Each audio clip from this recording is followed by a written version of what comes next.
છોટાઉદેપુર જિલ્લાના બોડેલી ખાતે બજાજ ફાઇનાન્સ કંપનીના કર્મચારી અને તેના મિત્રએ 56 લાખથી વધુ જેમાં 65 જેટલા લોકોને ભોગ બનાવ્યા છે। Story report by Imran Sindhi, Chhotaudepur. મારું નામ નાયકા મંગાભાઈ ધનજીભાઈ છે।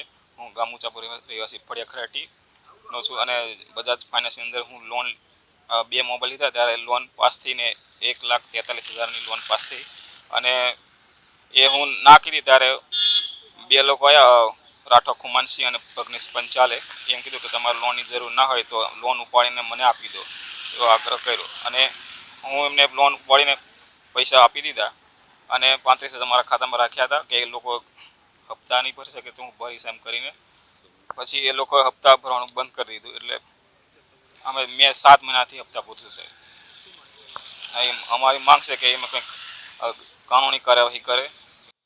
આમ બજાજ ફાઇનાન્સનું જે સ્કેમ બહાર આવ્યું એના કર્મચારી દ્વારા જે સ્કેમ થયું એમાં મને ખબર છે ત્યાં સુધી, માહિતી છે ત્યાં સુધી લગભગ 60-65 લાખનું આ એક સ્કેમ થયું અને આમાં અજ્ઞાનતાવશ લોકો ફસાયા છે કારણ કે જિલ્લો આદિવાસી છે। છોટાઉદેપુર જિલ્લો એક આદિવાસી જિલ્લો છે અને આવા ફ્રોડમાં સામાન્ય રીતે અભણ લોકો કે જેમની પાસે નોલેજ નથી, શિક્ષિત હોવા છતાં પણ આ બાબતનું નોલેજ ના હોય એવા લોકો પણ અંદર આવી જાય છે અને ભૂતકાળમાં બોડેલીમાં અને છોટાઉદેપુર જિલ્લામાં ઓનલાઈન જે બિઝનેસ ચાલતો હતો એમાં પણ લોકોના કરોડો રૂપિયા ગયા અને લગભગ 1.5-2 વર્ષ પહેલાં એક બેંકનું પણ અહીંયા આવ્યું આર્થિક સ્કેમ બહાર આવ્યું હતું।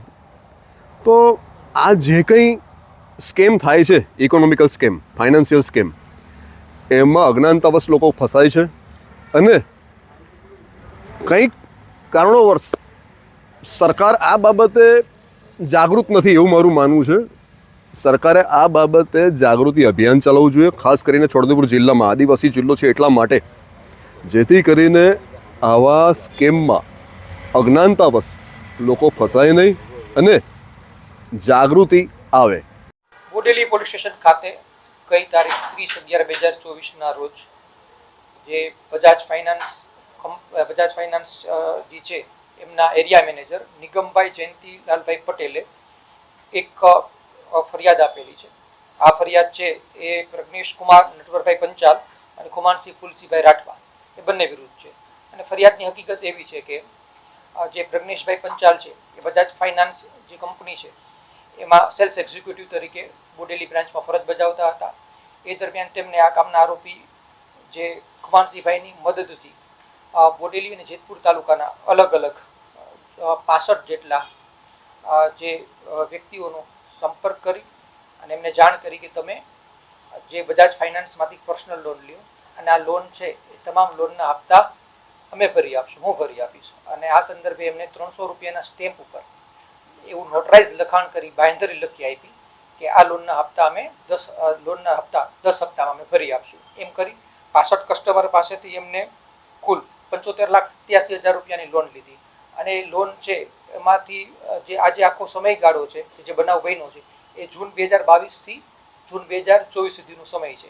આ સમય દરમિયાન આટલી લોન લીધી અને હાલ જે બેંકને 56,53,958 રૂપિયા જેટલી માતબર રકમ છે એ લોનની ભરપાઈ ન થઈ, જેના કારણે બેંકે તપાસ કરતા કસ્ટમર પાસેથી એમને હકીકત મળી કે આ લોન છે એમને પર્સનલ લોન લીધી છે અને બેંકના એક કર્મચારી પ્રજ્ઞેશભાઈ અને ખુમાનસિંહના કહેવાથી લીધી છે। આ રીતનું એમની પાસે લખાણ છે।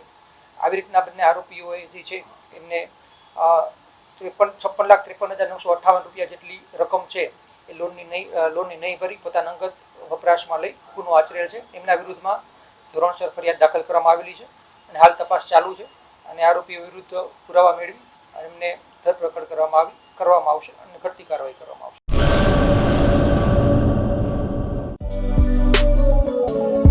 શ્રી અનંત ગૃહ ઉદ્યોગ રાજુભાઈ શાહ અને અર્ચનાબેન ચાવડા દ્વારા ગૃહ ઉદ્યોગનું સંચાલન હવે અમદાવાદમાં।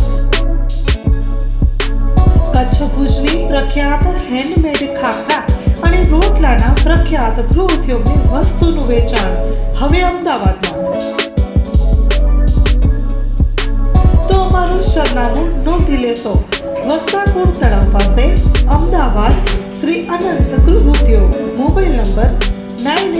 952 25038.